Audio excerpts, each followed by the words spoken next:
My name is Kriegel. I was very young when I was ripped away from my country. The Nazi soldiers raided our village in Czechoslovakia when I was 5 years old. They took my mother, my sister Olga, and me by force. They hauled us off in a train cart, and a few days later, we arrived in hell. My sister and I were taken from my mom upon arrival in Auschwitz. We would never see her again. Perplexed and tired, we were taken to a chamber which would become our home. I proceeded to live with Olga for 2 terrifying years in a cage in that chamber. I remember we were introduced to our guardian, Dr. Joseph Mengele, and I couldn't help but to sense an ominous vibe oozing from every single one of his pores. He welcomed us in a friendly manner, promising peace and liberty within a short time frame. The doctor gave me a pat on the head with his heavy, grisly hands and began to walk out of the room.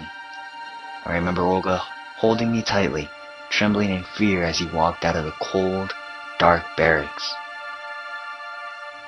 As I looked around the cement jail, I noticed that we weren't alone. Our room was filled with other twins, and over the course of the next few days, we befriended many of them.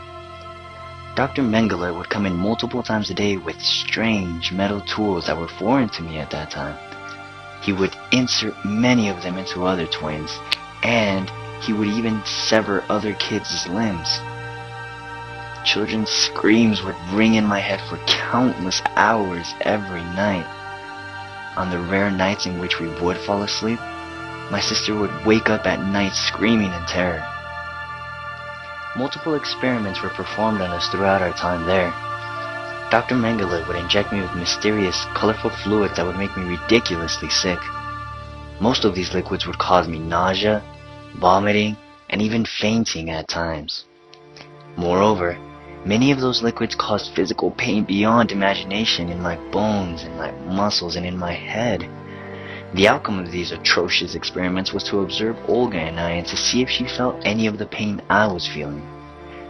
I believe he also was trying to see if there was any way he could change the color of my eyes to match those of Olga's. Undoubtedly, Olga felt my pain, not physically, but mentally she felt every single one of those tortures I went through. Around us, I saw other gruesome experiments being performed. The Roma twins were used as sexual dolls, being observed sickeningly by the doctor as he made them have sex with quadriplegic dwarf. He would not allow us to turn our heads as we watched the horrible actions, or he would have his soldiers shoot us on the spot if we even turned. Dr. Mengele had no heart. He would remove the limbs from one twin and exchange them with the arms of another. The organs would also be used in the transferring process, and many of the twins didn't survive. After months of torture, I had enough of Dr. Mengele's abusive behavior. On one usual cold night, Dr. Mengele wanted to inject me once again. I kicked and I screamed and I successfully knocked it out of his hands, shattering the syringe in multiple pieces on the floor. He slapped me across the face and kicked me to the other side of the barracks. Filled with anger and rage, I slowly stood up while casting a tremendous stare into his eyes. I felt taller than I ever had in my life. I stared at him as I got up and walked towards him. He was the first to look away. The great Dr. Mengele had diverted his sight from a 7-year-old little girl. The message had made him clear. He was the master of my body, but not my mind. Dr. Mengele could not dominate me. We were very lucky to have survived such monstrosities. We were part of the very few that did. Despite the pain and the agony that my sister and I felt, we never quit. To this day, I still have nightmares of the horrific events that occurred in Auschwitz and in Dr. Mengele's laboratory.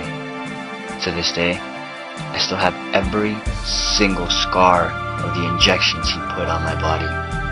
And I wear them proud to have survived that terrible, terrible war.